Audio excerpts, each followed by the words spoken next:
Okay, क्या आया था हमारा K0 equal to x upon t. Okay, अच्छा ये रिएक्शन, ये जो मैं लिखवा रही हूं, this is the definition of half time, इसे आप लिख लेना, ठीक है। ये आपके नोट्स में नहीं लिखी हुई है, मेरे पास नोट्स हैं आप लोगों के जो आपको मिलने वाले हैं, ठीक है। The half time of reaction, मैं समझा दूंगी, बस एक बार लिख लेना। The half time of reaction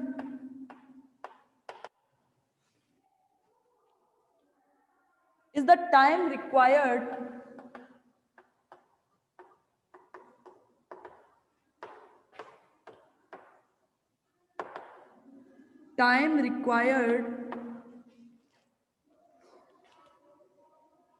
for the reactant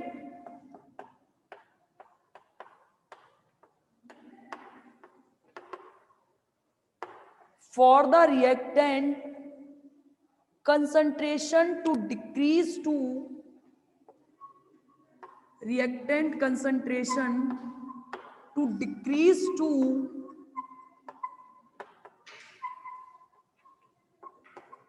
its initial value.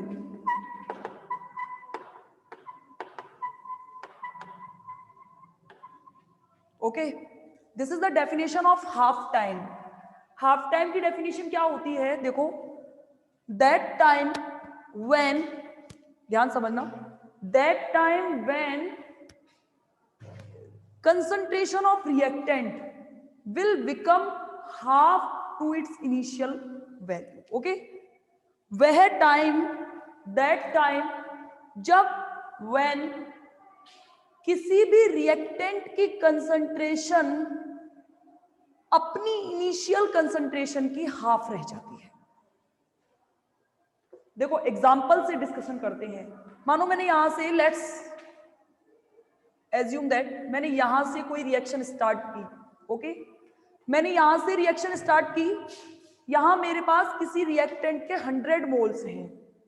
Okay, हम चलते जाएंगे चलते जाएंगे चलते जाएंगे चलते जाएंगे, कोई ऐसा टाइम नहीं आएगा जब 100 के कितने मोल्स, केवल 50 मोल्स रिएक्टेंट के रह जाएंगे और 50 मोल्स प्रोडक्ट में कन्वर्ट हो जाएंगे, देन ये time called half time. Okay, जैसे मैंने मानो कोई आप किसी एक जर्नी पर जा रहे हो, किसी जर्नी पर जा रहे हो, तो आप कहते हो कि मेरा हाफ टाइम कब होगा। जैसे मुझे यहाँ से जयपुर जाना है, तो जब मैंने मानो यहाँ से 400 किलोमीटर 300 किलोमीटर जयपुर है, वो टाइम जब 150 किलोमीटर आप पार कर चुके हो, 150 किलोमीटर पार कर चुके हो, वो टाइम कहलाता है आपका हाफ टाइम। सेम मैंने क्या लिखा है, the half time of reaction is the time required for the reactant concentration to decrease to its initial value. वह टाइम जिस पर किसी रिएक्टेंट की कंसंट्रेशन अपनी इनिशियल कंसंट्रेशन की क्या रह जाती है, हाफ रह जाती है, उस टाइम को कहते हैं half time. We will always represent t half. Half time को हम रिप्रेजेंट कैसे करेंगे, ऐसे रिप्रेजेंट करेंगे, टी हाफ से। आ गई डेफिनेशन समझ में, आ गई, आ गई, ठीक है।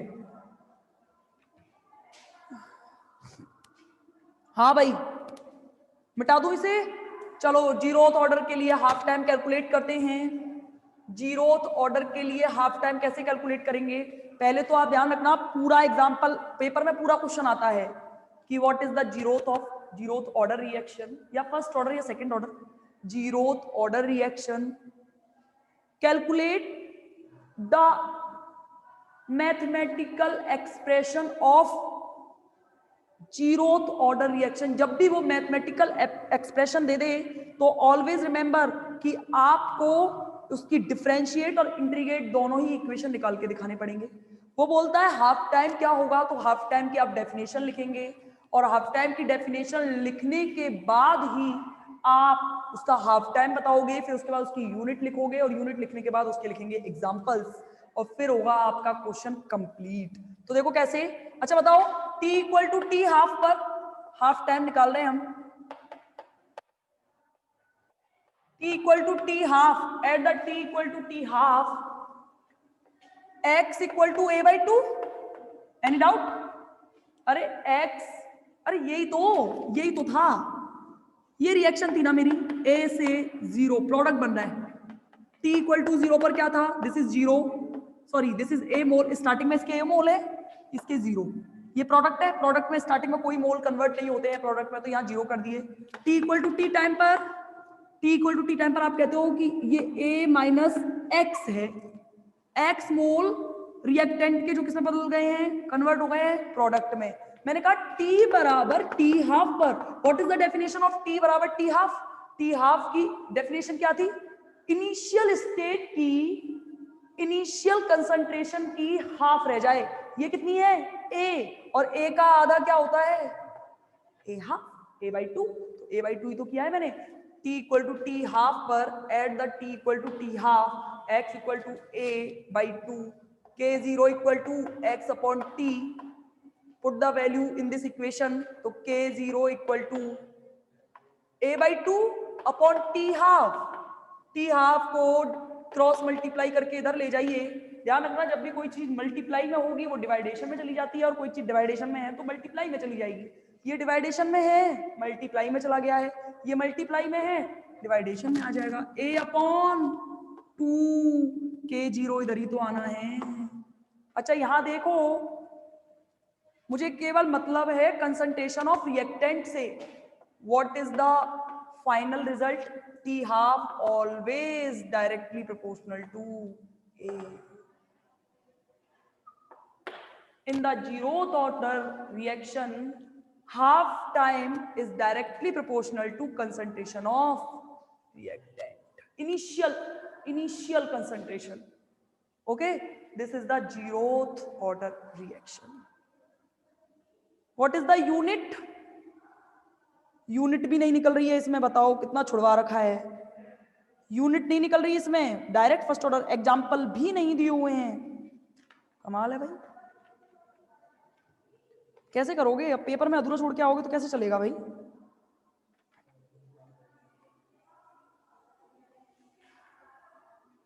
अभी तो ग्राफ बनाएंगे, हाँ भाई यूनिट क्या होगी इससे निकालो, ये कंसंट्रेशन है, ये टाइम है, और वो यही तो फिर वो डायरेक्ट जनरल रिएक्शन वाला फॉर्मूला याद होगा, उस फॉर्मूले में कैसे ज्ञात किया था ध्यान होगा, मोल क्या था, ऐसे याद कर लो, देखो ऐसी x का ये कंसंट्रेशन है, कंसंट्रेशन की क्या होती है मोल per litre upon time, minute में लो या सेकंड में, डिपेंड करेगा किस पर। देखो भाई मोल लीटर ऊपर जाएगा, लीटर न्यूमरेटर में जाएगा तो क्या आएगा लीटर इनवर्स, और मिनट को भी तो न्यूमरेटर में ले जाना पड़ेगा, minute inverse. This is the unit of zeroth order reaction. Online वाले बच्चों एनी डाउट, आ रहा है कि नहीं आ रहा समझ में। देखो भाई मेन कंसेप्ट को पकड़ना है आपको, मेरे बोलने पर मत जाओ, वैसे पता नहीं मैं कैसे बोल रही हूँ, कैसे आपको नहीं आ रहा है समझ में, आ रहा है क्या मेरा बोलना क्लियर समझ में आ रहा है। हाँ भाई मोल per litre per minute, this is the unit of no, what no Devyani, mole per litre per minute, ये लिख लेना, यूनिट भी नहीं दी हुई है, देखो कुछ भी नहीं दिया हुआ है किसी भी, बहुत अधूरे नोट्स हैं ध्यान रखना, मींस नो डाउट, ओके होंगे भी नहीं, मैं मेरे हिसाब से मैं जितना अपना दे सकती हूँ उतना मैं दे रही हूँ, मतलब जैसा लग रहा है मैं इतने अच्छे से नहीं पढ़ा सकती भाई जितना अच्छे से मैं पढ़ा रही हूँ, इसलिए मेरा हाईएस्ट है, और कुछ भी और हाईएस्ट होगा तो बता दूंगी मैं, मुझे लगेगा कि हाँ मेरा ये भी अच्छे से हो सकता है। मोल पर ये कंफर्म है कि जो मैं पढ़ाऊंगी उसके कंसेप्ट क्लियर होंगे, ठीक है, और बाकी नोट्स वैसे तो कोई भी पढ़ लेगा, इसमें कोई डाउट नहीं है, ठीक है। मोल पर लीटर पर मिनट, अच्छा इधर देखना, जैसे इसके, अच्छा अभी आपने देखा क्या आया था, k0 equal to x upon t, x equal to क्या आया k0 t, देखना भाई ग्राफ बना लेना, ग्राफ भी नहीं बने हुए हैं, x और t के between, graph between x and t, y equal to mx is a line, it is y, if it is y, अगर मुझे x और, अच्छा एक बार बताना मुझे y equal to mx का ग्राफ कैसे बनता है, y इक्वल टू mx का if it is y it is x then it is y equal to mx। पता है ना, सीधी रेखा जो किससे गुजरती है, ओरिजिन पॉइंट से निकलती है। Straight line which goes through origin point it is 0 0। It is a coordination 0 and 0। Coordinate कौन कौन से है, x का भी 0 और y का भी 0 है। It is a origin point y equal to m x plus c, और c का ग्राफ ऐसा होता है, y m x plus c का ग्राफ ऐसा होता है थोड़ा ऊपर से, when it is a slope c। एक तो होता है आपका इंटरसेप्ट और एक होता है slope. It is a intercept and it is a slope. m equal to slope, जब आप मैथमेटिक्स पढ़ते हो तो आपने इसकी वैल्यू निकालना सीखा होगा, माइनस के y upon x. It is the coefficients of y और x। ठीक है, अच्छा देखना x और t के बीच आपको ग्राफ बनाना है, ड्रॉ करना है ग्राफ ड्रॉ करना। It is a y, it is a t, x, okay. कहां से गुजरेगा, ओरिजिन पॉइंट से गुजरेगा, और इट इज के 0, this is slope. Okay, graph बना लेना, नहीं बन रहा है।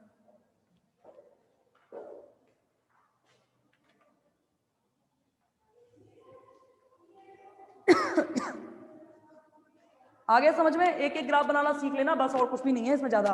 एक एक ग्राफ ड्रॉ आपको पेपर में जरूर करके आना पड़ेगा, वरना ये क्वेश्चन अधूरा है। मोल पर लीटर पर सेकंड, सेकंड में हो चाहे मिनट में हो, एक एग्जांपल से देखेंगे। मैं बुक लाई हूं आज, ठीक है। ये तो था आपका, अब इसके एग्जांपल्स भी आपने देखो, नोट्स में एग्जांपल्स भी नहीं लिखे हुए हैं, जाने किसने करवाए हैं नोट्स। एग्जांपल्स भी आपको लिखने रहेंगे, ठीक है। एग्जांपल,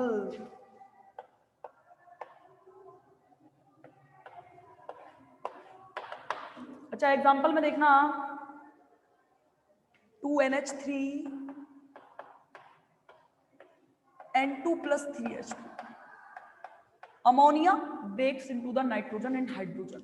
अच्छा मॉलिक्यूलरिटी क्या है, 2 मॉलिक्यूलरिटी और ऑर्डर 0।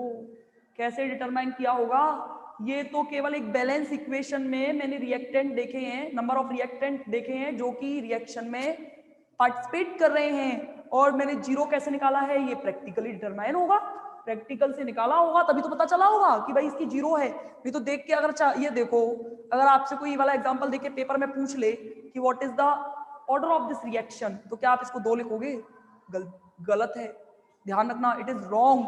आप उसमें लिख कर आओगे आंसर में, क्योंकि मुझे ये नहीं पता, I don't know, because it is practically determine और हियर इज नो लेबोरेटरी।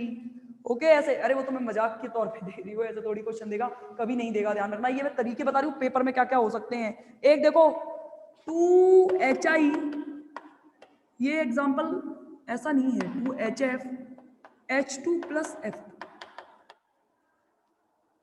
बस 2 ही एग्जांपल बहुत है, ठीक है। ये एग्जांपल्स हैं आपके 0th ऑर्डर रिएक्शन के,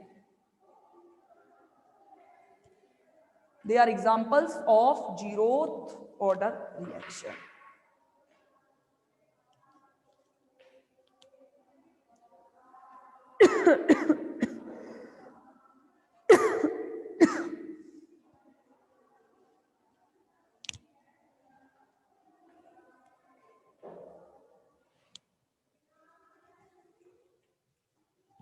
एक न्यूमेरिकल देखते हैं, ध्यान रखना मेरे पास न्यूमेरिकल हिंदी में लिखा हुआ है, उसकी इंग्लिश में बना रही हूँ, ऐसे मत कहना कि मैडम आपने इंग्लिश कैसी बनाई है, क्योंकि मेरे पास यहाँ कोई इंग्लिश की बुक नहीं है, ठीक है, और आपके नोट्स में कोई एग्जाम्पल नहीं दी हुई, बस मेरी मतलब समझना। 1 0th order reaction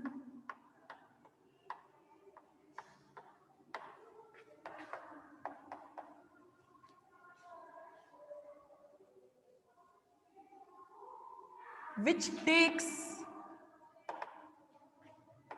20 minutes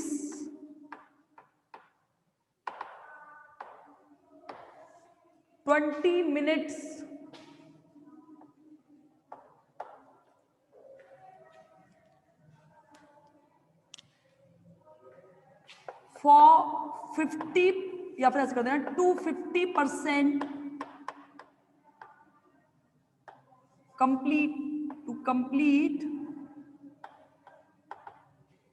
50%, then calculate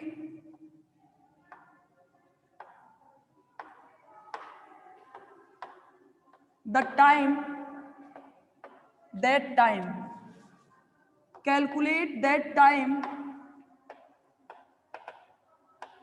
when it will 100% या it will complete it.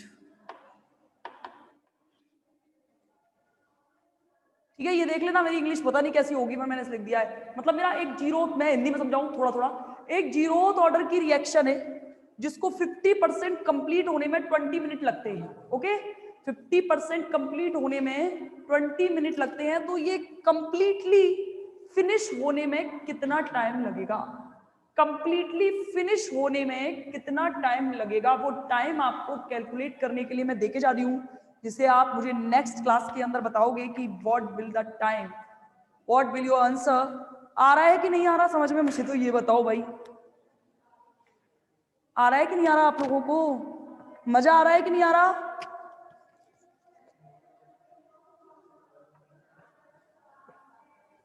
बोलो भाई.